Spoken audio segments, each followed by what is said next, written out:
И како што кажавме, почуваме сега со господинот Дејан Лазиќ, жител на Скопската општина Ѓорче Петров на населбата Хром. Поточно, господинот Лазиќ е делумно познат на јавноста, тука е представен и преку програмата на телевизија 24, преку вестите, пред некоја година беше представен вашиот случај, но тој се уште трае.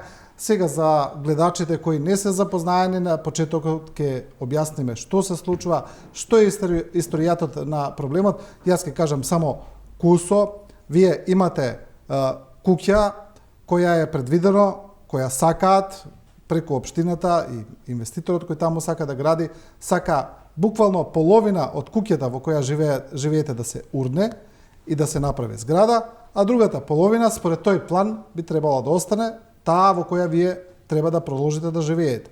Вие велите дека тоа е апсолутно небезбедно и спротивно на сите правила. Ова е сублимат еден, а вие сега ќе ни кажете за фактите и за деталите.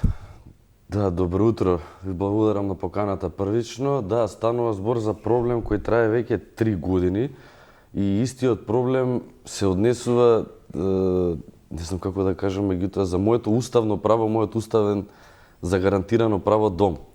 Што во превод значи тоа? Со донесениот ДУП 2019 година, кој истиот е донесен со низа неправилности и прескокнати чекори во целиот процес кој требал да биде сублимиран за да се направи квалитетен ДУП од страна на планерската куќа. На неколку куќи, не само мојата, јас и мојот сосед Борис Джиковски, неколку куќи директно сме затегнати со правото на уставност и можеме да останеме без дом заради начинот на кој е донесен ДУПот. Имено што е направено, во самиот ДУП од 2019 година не е извршена никаква инвентаризација на фактичката состојба на објектите, со тоа што не се направило увид на терен, дури имаат и обврска да извршат анкета со жителите кои таму живеат. И на една конструкторска целина, тоест една куќа, така се градени сите куќи во таа област, е предвидено да се направат 2 згради. Согласно вештачењата на градежен факултет. Само да појасниме за гледачите, тие куќи во нив живеат повеќе семејства. Да, 2 семејства. Таа е една конструкторска целина поделена на 2 функционални единици, како 2 стана. Меѓутоа, темелите,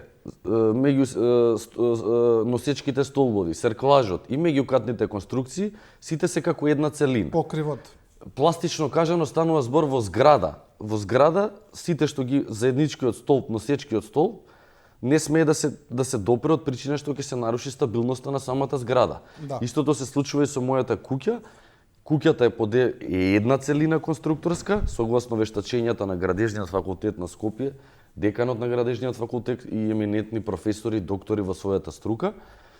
И согласно ДУПот е предвидено буквално да се исече на пола, едната половина да никне зграда, како што сакаат инвеститорите и го силуваат буквално процесот, нив не ги интересира дали јас ќе останам без дом, дали ќе имам сеизмолошки исправна куќа за живот и што ќе се случува со мојот живот, тие сакаат само да профитираат, а доколку се исече на пола, мојата куќа има огромна шанса да биде срушена, бидејќи незиниот квалитет е во симетријата и начинот на градба, значи ќе биде асиметрична и ќе биде сеизмолошки неисправна за живот.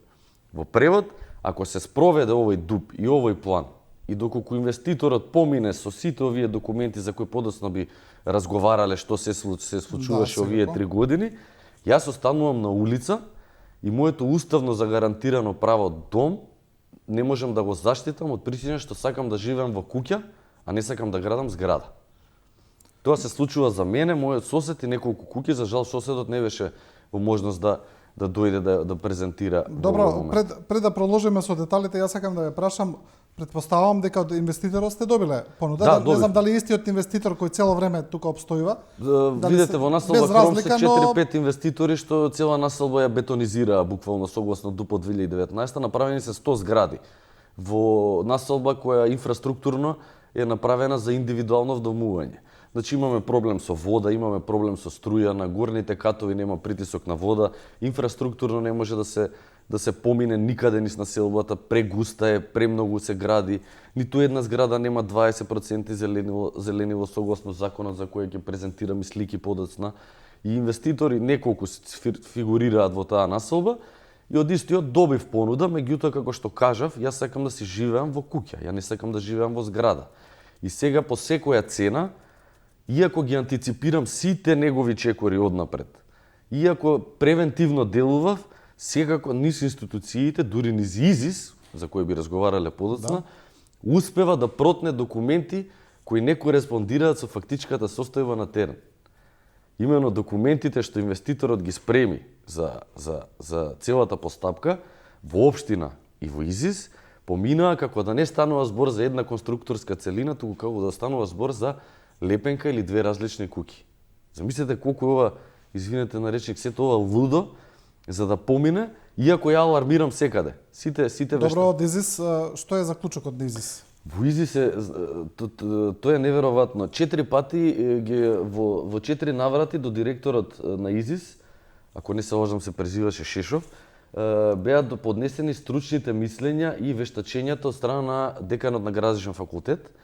И истите беа дадени, бидејќи станува збор за криминален план, беа архивски дадени, имаме архивски број, доставени до директорот на ИЗИС, дека доколку во ИЗИС се даде одобрение за градба согласно барањата на инвеститорот, Институтот за сеизмологија ја прави мојата куќа сеизмолошки неисправна за живот. Може да замислите која небулоза е ова што го говорам. Да. И јас истото го презентирав, го докажав, меѓутоа документите кои инвеститорот ги достави во ИЗИС, нигде не фигурира дека станува збор за една конструктивна целина.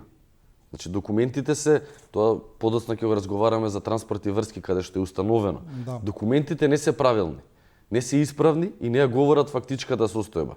Тоа поминало во општина, тоа поминало кај градоначалникот, тоа поминало во ИЗИС, кој за жал нема ИЗИС, замислете, нема законска обврска да изврши увид на терен. Добро, што ви велат од ИЗИС, бидејќи ви им доставувате документ од деканот на Градежен факултет. Токму така. Што велат од ИЗИС на тоа? Мене не ми се верува дека универзитетски професори си дозволија да направат таков кикс. Намерно или ненамерно, не можам да знам. Од ИЗИС ни рекоа дека немаат никаква обврска, они де факто законски немаат обврска да извршат увид на терен, што е катастрофална грешка во целиот наш законник. Меѓутоа, кога веќе превентивно во 4 наврати им е доставено како изгледа фактичката состојба, мораше и не смееше да дадат дозвола. Добро, тие еве немаат обврска да излезат на терен, но добре документи од Градежниот факултет. Што велат на документите? Нема објаснување, тоа директорот Шешов треба да објасни и тоа го класифицираше како комшишко-соседски односи, не навлага. Ја на тоа одговорив дека не станува збор, туку станува збор за еминентни професори, градежни лица, декан на Градежен факултет, највисоката институција во Македонија. Тие документи му се доставени во 4 наврати. 2 стручни мислења, вештачења и законник, кој подоцна ќе го прочитам, дека доколку ИЗИС даде дозвола за градба, за да биде сеизмолошки исправна, ја руши мојата куќа и мојата куќа е сеизмолошки неисправна. Добро, може ли бидејќи цело време зборуваме, може ли еве да ни кажете, да ни прочитате дел од одлуката од решението на Градежниот факултет, од нивното мислење, секако. Може ли еве да ни кажете што конкретно пишува? Значи не цело да го читаме нормално, Па не би ни можел бидејќи само таа реченица што е клучна, да речеме. Имам 2 стручни мислења и вештачења на повеќе од 40 страни. Да. Во кратко може да се каже дека станува збор за една конструктивна единица која се базира на заеднички темели, заеднички масивен носивен столб кој се протега од едната до другата страна на куќата, заеднички сиркваш обвивка на кровот, кој порано куќата била под ист кров, меѓутоа заради надградби сега имаме дополнително втор спрат, заеднички меѓукатни конструкции и најбитно е симетријата на конструктивниот систем. Начинот на кој е изградена куќата е симетрија. Доколку таа симетрија се прекине и се исече на пола, тогаш останува асиметрична куќа, неправилна за живот, а и голема веројатност во текот на градбата да биде срушена. Ѕидот што не дели мене и соседот, што сака да гради, што немаме никакви роднински врски, така се градело во тоа време, е 10 сантиметри цигла. Како можете вие со багер или со било која механизација, дури ни со ласер не може тоа да се исече, да исечете 10 сантиметри, а да не направите оштета на мојот сопствен дом? Невозможно е. Добро, ајде прво да ве прашам за носечкиот столб, бидејќи еве јас сум лаик од градежништво, но барем толку мислам дека знам. И ја бев Ако маката вели ме дека- натера да бидам експерт. Ако вели дека има еден главен носачки Да. столб кој се протега низ целата куќа како што Токму така. пишува, како може да ја урнат половината и да го урнат носачки столб? Тоа не ми е јасно. Тоа е надвор од здрав разум. Што значи- вели Изис на тоа? Имаат ли на тоа одговор? Изис ретерираше во секој чекор. Го занемари проблемот, не сака да даде одговор, пиша преку 10 мејлови до директорот, архивски поднесени барања. Изис ретерира дека нема законска обврска и да се обратам во општината, на која немам фидбек и подоцна ќе зборуваме дали и кои се целите на општината што спроведува ваков криминален план. Изис во ниеден момент не се насочи да ми помогне во целата постапка. Иако, ви реков, ги антиципирав сите чекори на инвеститорот, и во 4 наврати директно до директорот Шешов на рака се доставени сите документи од Градежниот факултет Скопје. Тие се негови колеги. Да. Професорите од Изис Значи- студирале на Градежниот Значи, факултет. Изис не му верува на градежниот факултет. Токму буквално, така, да, токму така. И буквално не ги верува. зема во предвид стручните мисии на Градежниот факултет. А мора да се напомене, да бидеме целосно искрени, Изис е институт кој се финансира од проектите на инвеститорите. Доколку Изис нема инвеститори и нема градби, Изис нема како да се финансира. Сега тука е, би кажал, меч со двеоштрици за целата ситуација. Меѓутоа, во ваков случај, кој е кристално чилен, чист, и во која се антиципирал што ќе прави инвеститорот, превентивно сум делувал и не е земено во предвид ништо, тогаш професорскиот, етичкиот кодекс на директорот и на институтот се целосно нарушени со оваа постапка. Бидејќи ви кажав, Институтот за сеизмологија дава дозвола за градба за мојата куќа да биде сеизмолошки неисправна за живот. Емотивниот момент дека ја останувам без дом и на улица заради урбаната мафија која сака да гради насилно во тој период, како што кажав, не ги интересира ништо. Нив ги интересира да направат профит, не ги интересира дали ја ќе останам со куќа или... Добро, има ли објаснување дали од инвеститорот, дали од Изис, дали од општината, дали од било кој, еве да речеме да тргнат да уриваат? Има ли некаква одговорност доколку се урне вашиот дел? Кој одговара во тој случај? Многу е смешно, за општината би можеле натака збориме Не, бидејќи ќе зборуваме, да, таму е ова- цела да, овој прика. дел, да. Многу е смешно што со промена на законот ја не се прашувам, тоест мојот татко не се прашува како сопственик дали дава дозвола за градба на ваква еден конструктивна целина. Туку се бара само еден смешен нотарски извештај на инвеститорот дека ако се урне куќата, а ние живееме таму, доколку се Да, гради, ние да. може да бидеме, таму живеат две семејства. Да. Значи, ако нешто се урне, тоа е опасност по живот, за кој ќе збориме подоцна. Да. Не е само материјалната штета е најмал проблем. Ја кај би живеел со стравот дека кога машинеријата работи, а во секој момент мојата куќа може да се урне. Јас затоа кажав дека во првиот момент кога ќе биде дадена дозвола за градба, јас и моето семејство и моите родители мораме да се иселиме ради безбедносни причини. Зашто голема е шансата истото да се урне. И што велат? Доколку се урне, што Само ќе ве извршат надомесна штета. Тоа е единственото што општината го бара од инвеститорот. Значи, од кога ќе ми се урне куќата, или не дај Боже се случи некој потежок инцидент по здравието на моето семејство, значи ја ќе барам судска разрешница. Останувам без куќа, останувам со, не дај Боже, повреди материјални, здравствени, за мене и за моето семејство, и подоцна на улица ќе си барам некој судски пат. Добро. Тоа нема да го дозволам во ниту еден момент. Јас, семејството и моите родители се што имам и ја до крај ќе ја истерам оваа постапка. Искрено 3 години страшна енергија и малтене како економист станав експерт во дејности во кои не сакав да навлезам, меѓутоа маката ме натера. Добро, доаѓаме и до општината. Од општината го издаваат одобрението за градба. Сега, како што знаеме, се уште не е издадено, тоа е поднесено, но се очекува да го дадат. Првото одобрение за градба инаку е поништено. Кажете ми за тоа прво. Да, вака сега, ја морам првично да се вратам чекор назад доколку ми дозволите. Да, секако. Александар Нумовски, минатиот градоначалник, го донесе тој дуб во 2019 година, каде што се изврши буквално бетонизација на цел хром и се донесе таков катастрофален дуб за нашите куќи.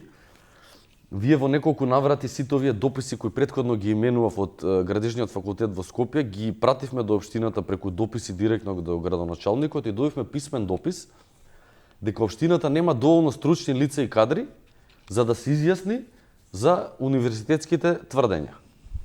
Што значи тоа? Значи општината нема доволно, тоа го имаме писмено, стручни лица да ги утврди сите овие докази и факти што универзитетските професори ги напишале. Како па општината мора по закон да има градежен инспектор? Зар нема градежен инспектор?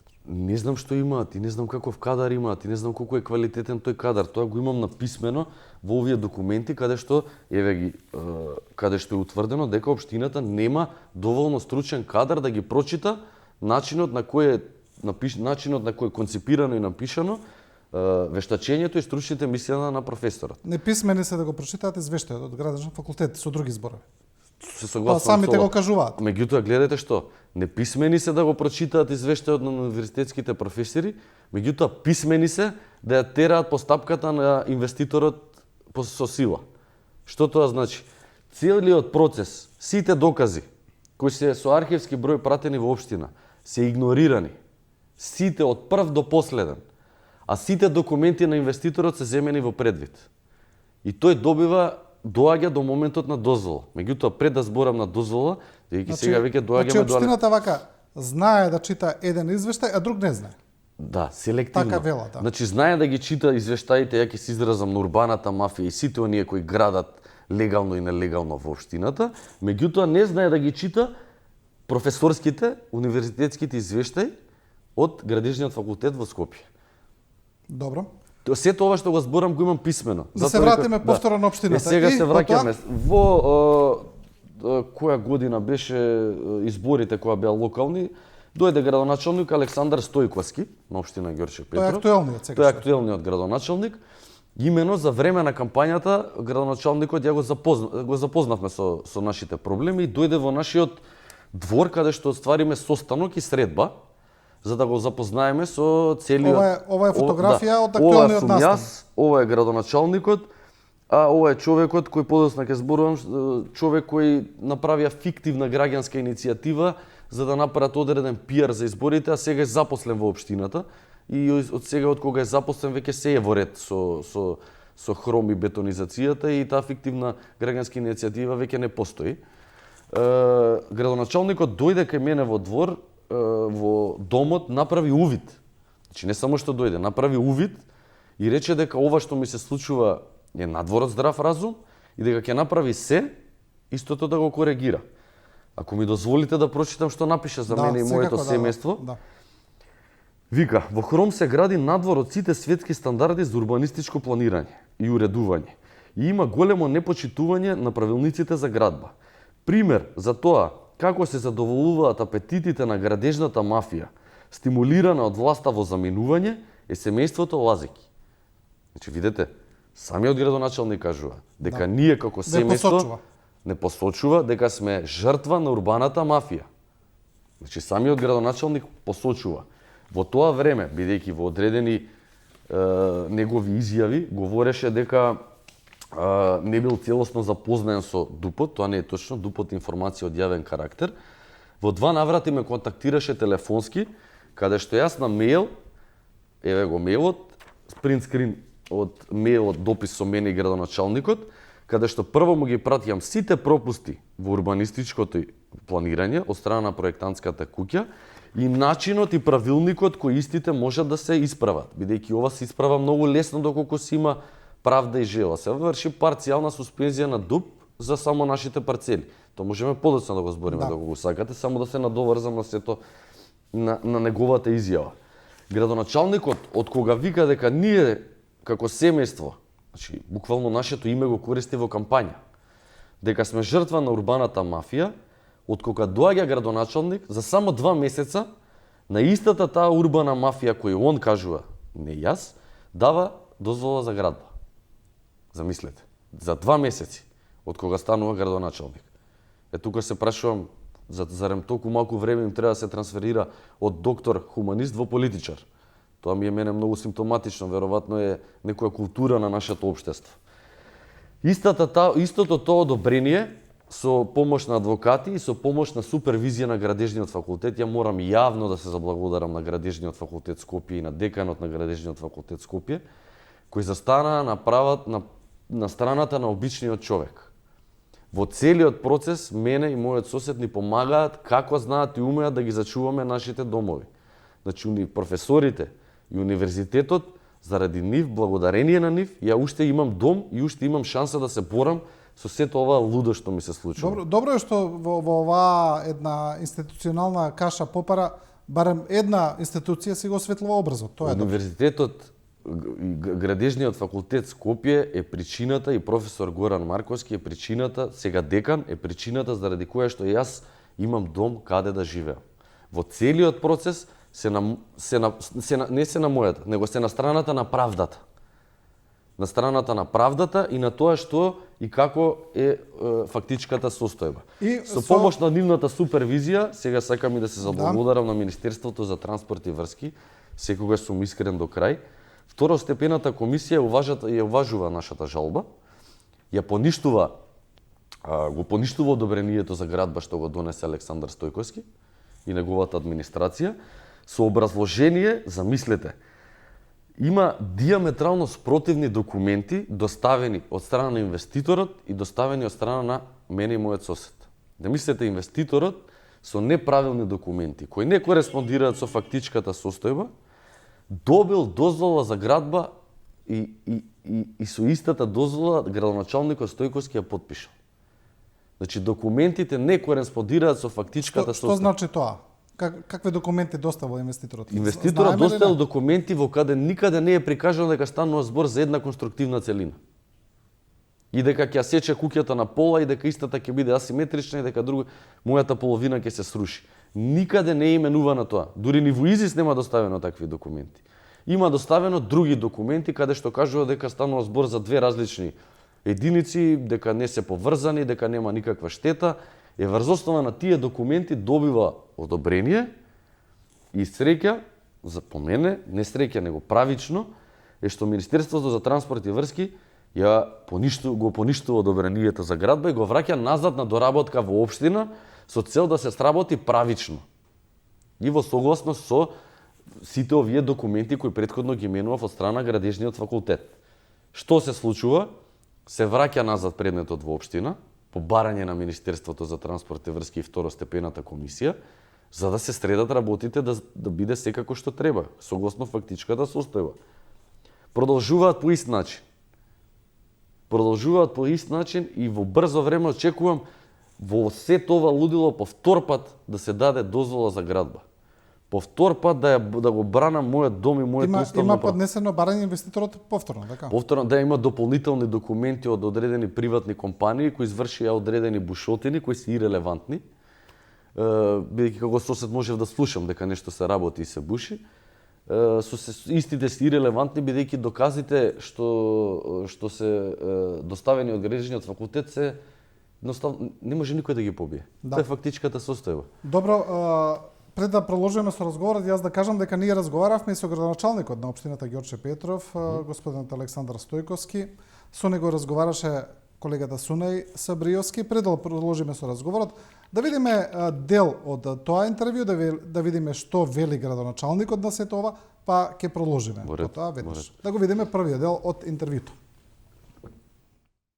Се погледнат деталните урбанистички планови, несомнено ќе се види и насети тој апетит на урбаната мафија, која што впрочем доведува до ситуација на нарушување на некој начин на просторот, на животната средина, на се она што на некој начин треба да биде јавен интерес. Многу често од она што можеме да го видиме се нарушува тој јавен интерес на сметка на профитот пред здравието на граѓаните.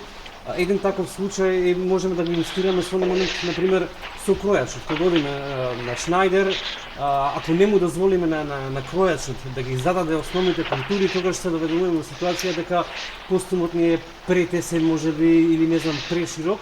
Ова го кажувам како илустрација на она што се случува во урбанизмот, во самото планирање. Еден таков пример е деталниот урбанистички план C320 во Хром, многу добро познат и за вас. С за 20. Така, го спомнувам заради тоа што е доста проблематичен од многу аспекти. Таму постои на некој начин своевидно одобрено урбано дивење.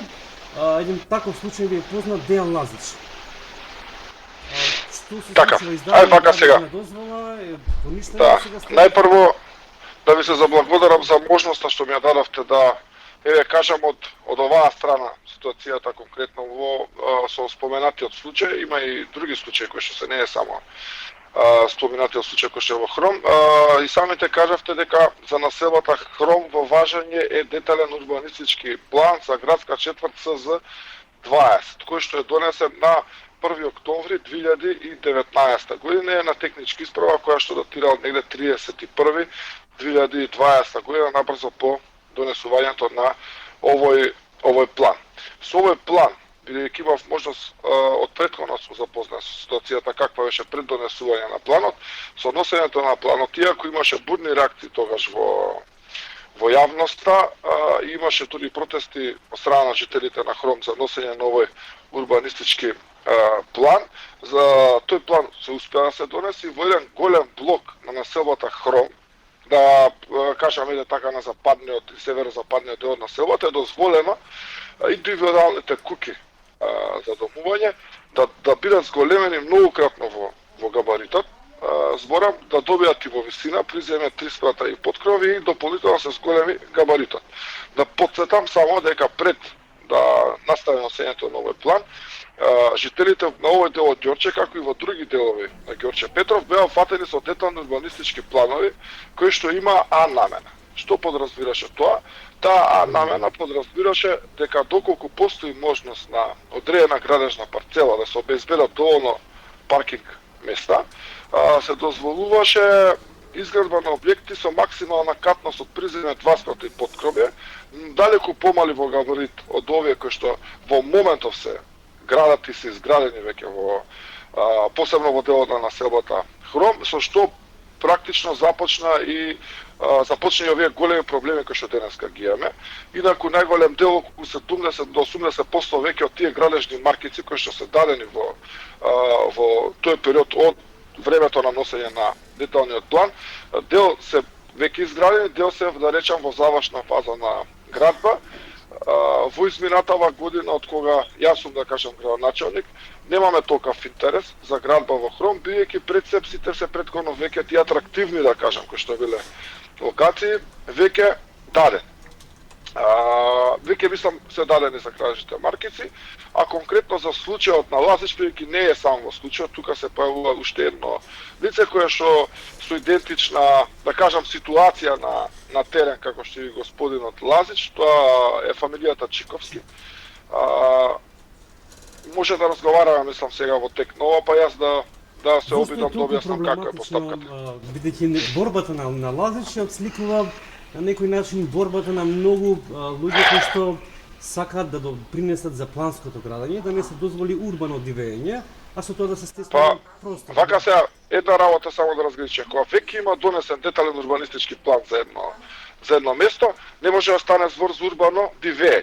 Ако се работи според параметрите кои што се вклучени во деталниот урбанистички план. Деталниот акт е генералниот урбанистички план.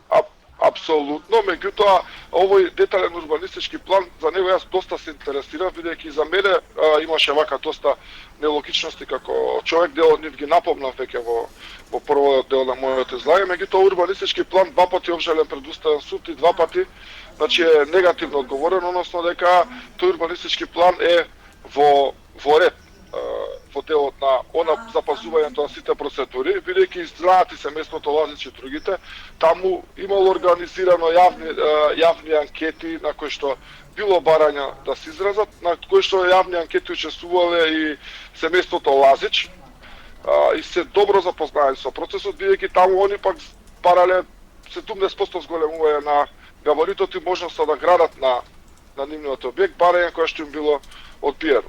Значи, делот на правните процедури и законитост околу носењето на овој план е законски Јас самото тоа го потврдува тоа што и два пати да кажеме кога е во потврдува прашање ова се е согласно закон, веќе слушната флоскула многу добро ја знаеме кога е во прашање. Па да, меѓутоа ние мора да потие по закон суде сега.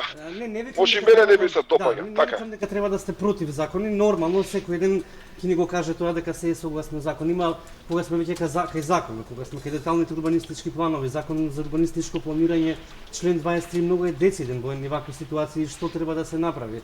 Се надам дека треба да има некаква политичка волја, како на централно така и на локално ниво, да се обедините, особено во една ваква ситуација, дали може да го искористите механизмот, односно член 23 од Законот за урбанистичко планирање, во делот на суспензија и изработка на елаборати, дури се овозможува и на посебни градски четврти од деталниот урбанистички план, за се запази јавниот интерес. Една работа само. Дејан Лазич и другото семејство во повеќе пати имаат процесуално приговори и различни барања имаат за укинување, односно суспензија, да кажам, на деталниот урбанистички план во Хром за делумна или целосна суспензија. Значи, вака сега, пристапувајќи кон овој предмет, сериозно, особено во обзир земајќи ги нивните дописи со кои што се оспорува законитоста на донесениот урбанистички план и се посочува дека истиот предизвикува штета по јавниот интерес по формирањето на урбанистичката комисија и наложи листата ги провери сите овие наводи, да провери постапката за донесување на планот. Тоа што го кажав претходно. Значи, оваа стручна комисија ми извести дека за обвинувањата за нестручно донесување на ДУПО се неосновани, дека не е возможна негова целосна или делумна субстензија. Зошто? Е тоа така, овој нивен заклучок е консистентен со претходните одговори кои што ги имале, како и со објаснување, таку ги имаме добиено во неформални разговори со стручните служби на град Скопје и Министерство за транспорт и врски. За да еден урбанистички план биде укинат, треба да се изработи елаборат за суспензија кој би докажал дека со планот се предизвикува несомнена штета по јавниот интерес.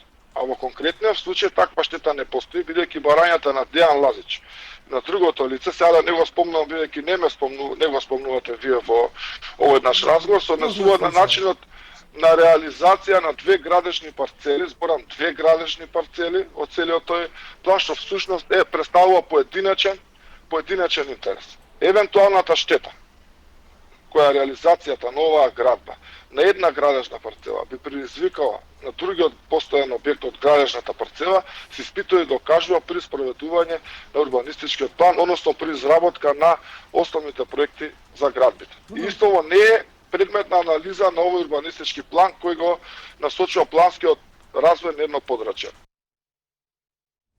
Да, се враќаме во студиото, го слушнавме градоначалникот, ги слушнавме и неговите ставови, од она што јас разбрав меѓу останатото, тој кажа дека објаснуваше зошто не може да се направи сега ревизија на овој урбанистички план, како што вие барате, кажа дека се е законски, дека се е согласно законската процедура. И кој е вашиот одговор на ова? Па ова, ја како што кажав претходно, многу брзо од доктор стана политичар.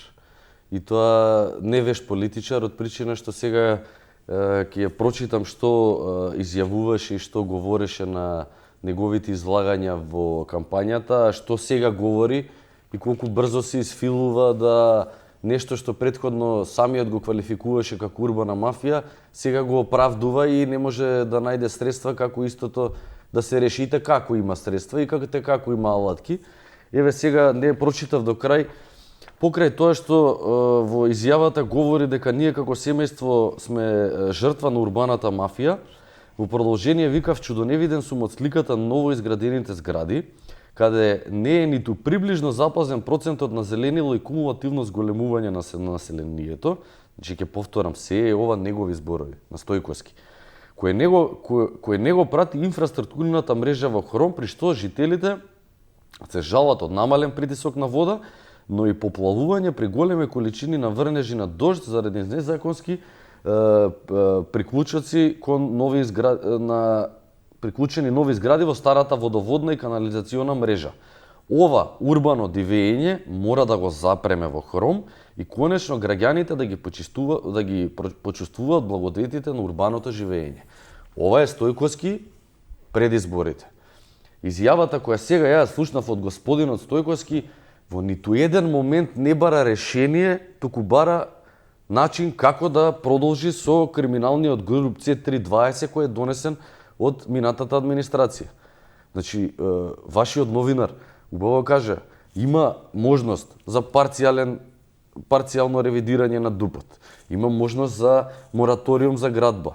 Има низа алатки кои општината може да ги примени за да го среди ова лудило, да го комплетира и да излезе со ДУП кој ќе биде согласно хуманото живење, бидејќи немам само ја проблеми, сите жители на Хром сега имаме страшни проблеми.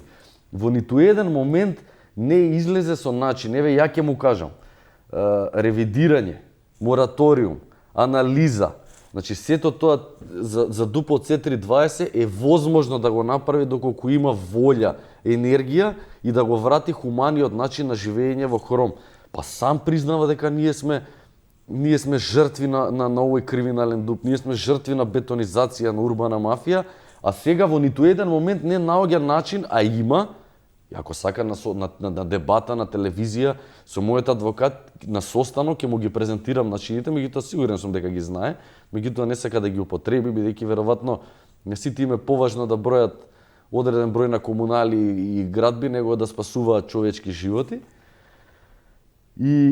А вториот сегмент, негативниот одговор на Уставен суд од страна на фиктивната граѓанска иницијатива, дека ДУП-от е согласно сите правилници. Ова не можеме да го земеме како релевантен одговор, бидејќи граѓанската иницијатива поднесе сосема нестручно барање до Уставниот суд, може ќе го наречам и смешно, и токму затоа Уставниот суд го одби и го прогласи како уставен и како добро сработен план ДУП донесен во Хром. Доколку повторно би се направило анализа согласно правилниците за градба, верувам дека истиот ДУП би можел да падне. Меѓутоа сега се наоѓаме во опасност. Градоначалникот нема волја да направи никакви чекори. Еве ја ќе дадам само пример. Градоначалникот на Центар, ако не се лажам, Герасимовски, да, се бореше за граѓаните на Водно и успеа да ги спаси нивните куќи. Градоначалникот на Кисела вода, ако не се лажам, Орце Ѓоргиевски, се бореше со народот против силување и градби од урбаната мафија.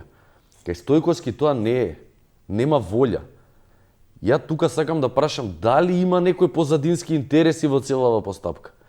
Бидејќи не е реално, не е нормално да даваш такви изјави, значи свесен бидејќи ниту еден параметар, ниту 20% зеленило, имаме проблем со вода во 21 век, ниту еден параметар од ДУП-от не е добар донесениот, а Стојковски нема никакво желба и влијание истиот да го ревидира, анализира, да направи суспензија и мораториум за истото да се коригира.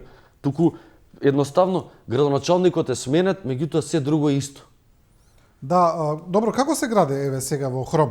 Имаме ли примери како сега се гради? Што доколку се направи еве зграда, како ќе изгледа тоа? Зборите лично за мојот проблем или генерално? Генерално, да. Ја имам би сакал да износам уште два документи кои се круцијални. Добро. Тоа е ако повторно даде дозвола, повторно градежниот факултет ми помогна, ако ми дозволите. Добро. Ако Александар Стојковски се дрзне повторно да даде дозвола за градба на мојата куќа и на мојот сосед, крши преку 3 члена од Законот за градба на Република Македонија. Цитирани се, да ги прочитам, ќе ми дозволите, да.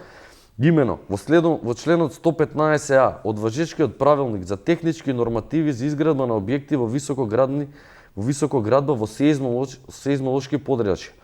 Службен весник, број 37/81, 42, 29, 27, 52, /90. Сеизмичката отпорност на постојните објекти после адаптација и реконструкција мора да биде како што следува. Пазете, објектите кај кои со извршување на адаптација и реконструкција не настануваат битни измени, мора после извршувањето на работите да бидат сеизмички отпорни како што би биле пред извршувањето на работите. Значи, и последното, објектите кај кои што адапцијата и реконструкцијата настануваат битни промени, овде не настанува битна, ми ја сечат пола куќа, 50%, мора после извршувањето на работите да бидат сеизмички отпорни во смисла на одредбите на овој правилник. И после говори по битни промени се подразбира менување на повеќе од 10% од површината на објектот. Сето ова што го прочитав говори дека доколку настане поголема промена од 10%, а настанува поголема од 50%, бидејќи ми се сече куќата на пола, Стојковски одговара со кршење на закони. Значи, ова се закони цитирани во службен весник на Република Македонија. Крши закони... Ова исто од градежниот факултет, Повторно, ја затоа на почеток кажа, сето ова е извадено од градежниот факултет во Скопје. Крши низа закони за градежништво цитирани во службен весник. Доколку се дрзне да даде дозвола на вакви објекти како моите, не смее да има повеќе од 10% измена на тоталот на волуменот на површината. Доколку го направи тоа, тогаш во истиот момент кога ќе потпише дозволата, ако ми дозволите само овој правниот сегмент, бидејќи се е дисперзирано урбанизам, градежништво, право, ја морам да ги прочитам.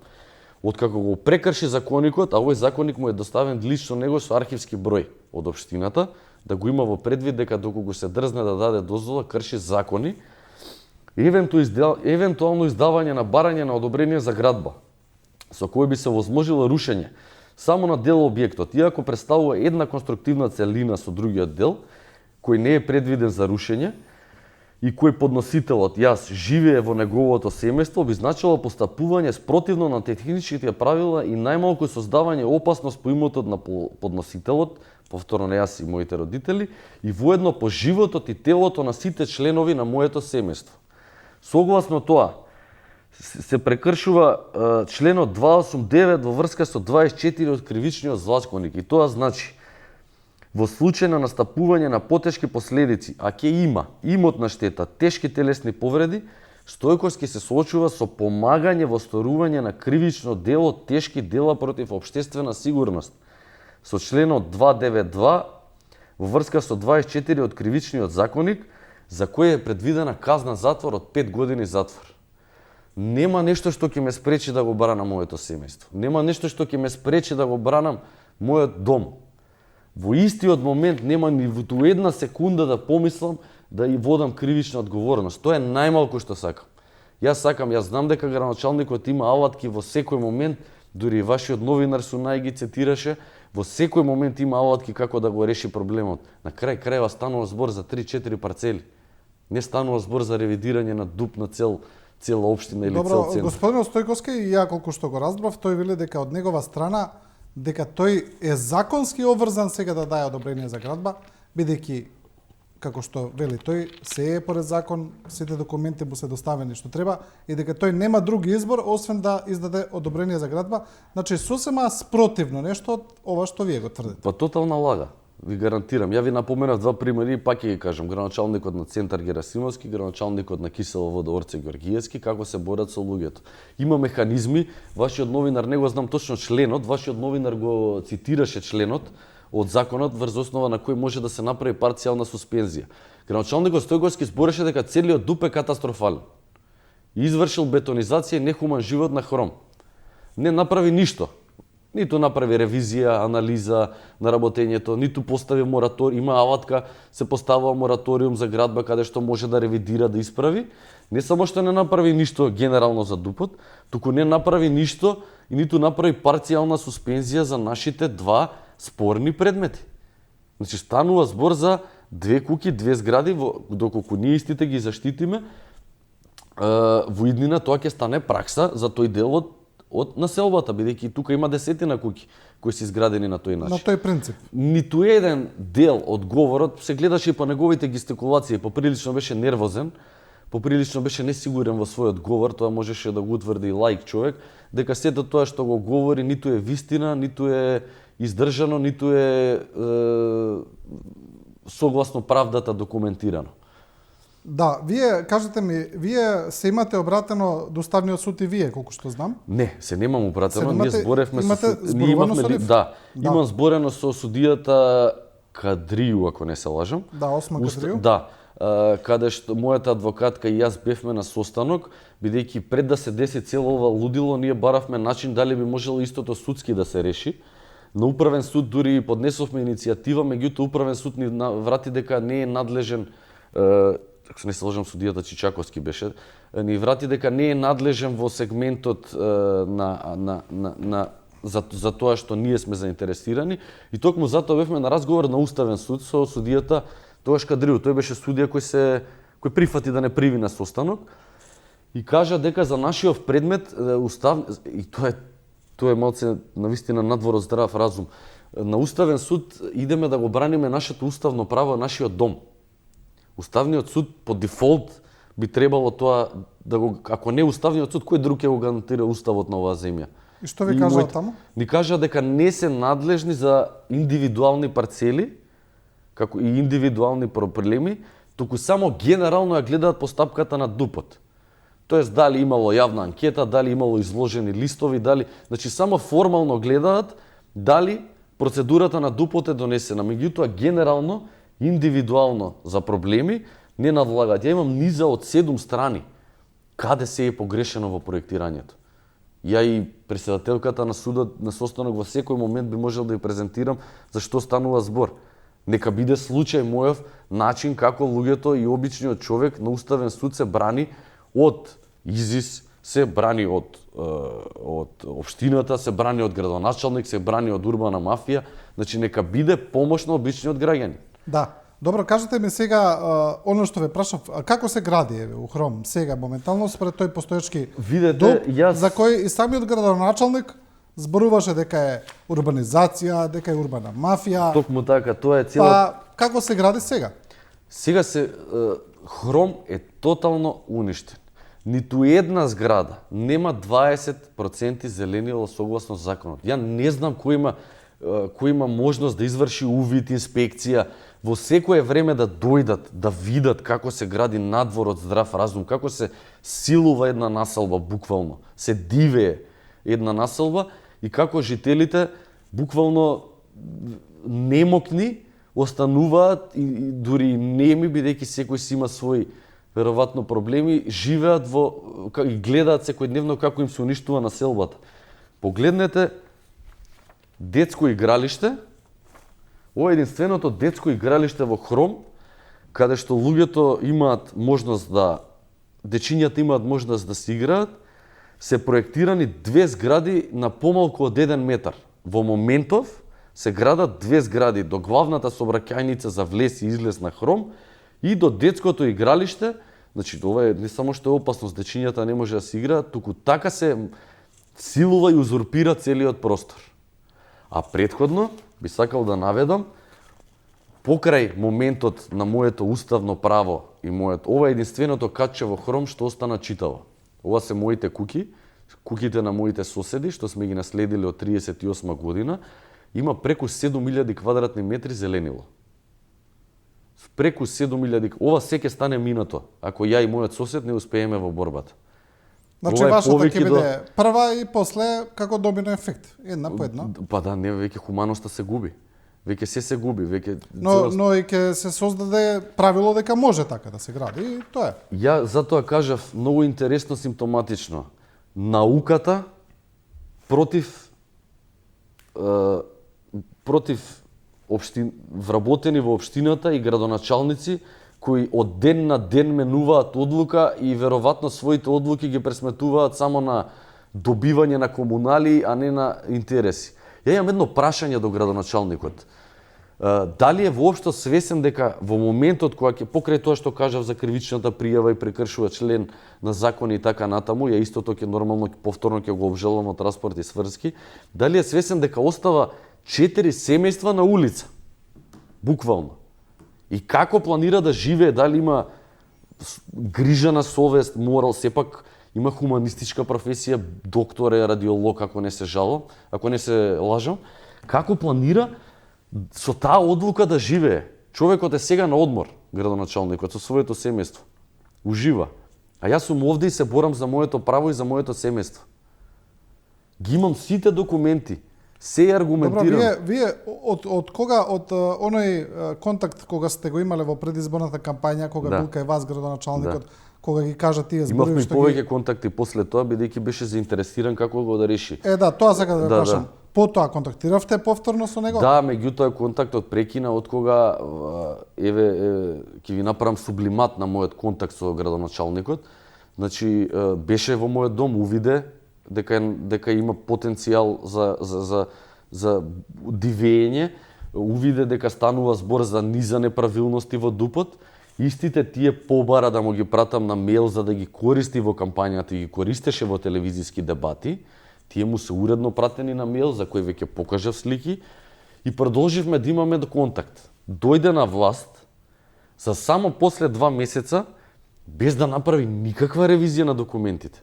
Никаква ревизија, ја си сега тврдам, истите документи се диаметрално спротивни од фактичката состојба, даде дозвола за градба.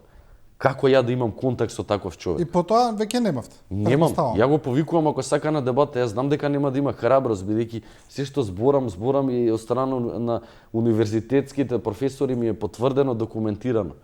Меѓутоа не сака да има контакт со мене. А како би имал?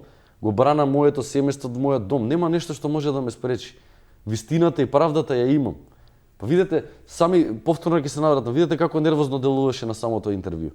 Гестикулациите говореа колку е несигурен во своите одговори и колку е несигурен во тоа што го ветил и тоа што го работи сега. Да, добро, господине Лазик, мислам дека изложивме се, кажавме се, вие како што велите останувате во вашата борба и од ова, како што ве разбрав, доколку се издаде и повторно одобрение за градба, второто одобрение за градба, дека веќе ќе посегнете, ќе побарате и кривична одговорност, колку што ве разбрав. Токму така, истата ќе биде од мојот сосед и мене обжалена повторно во Министерството за транспорт и врски, каде се очекуваме повторно правда и правична одлука, со помош повторно на универзитетските професори, деканот на градежен факултет, кој застана на страната на обичниот човек, и следно нема ни секунда да помислам, бидејќи го загрозува животот на моето семејство, ќе посегнам по кривична пријава директно по градоначалникот и директорот на урбанизам на општината Ѓорче Петров. Ви благодарам за ова Благодарам интервју на поканата. и се разбира телевизија 24 ќе продолжи да го следи Ви вашиот случај. благодарам од срце на вистина што ја презентирате ова мака, само се надевам и се молам да има добра разрешница, бидејќи само сакаме мирен дом и ништо повеќе. Да. Ова беше Дејан Лазик, жител на Скопската општина Ѓорче Петров, на селбата Хром. Останете со нас, ќе продолжиме со разговорот со професорот Атанас Козарев, но пред да продолжиме, одиме со едни куси реклами.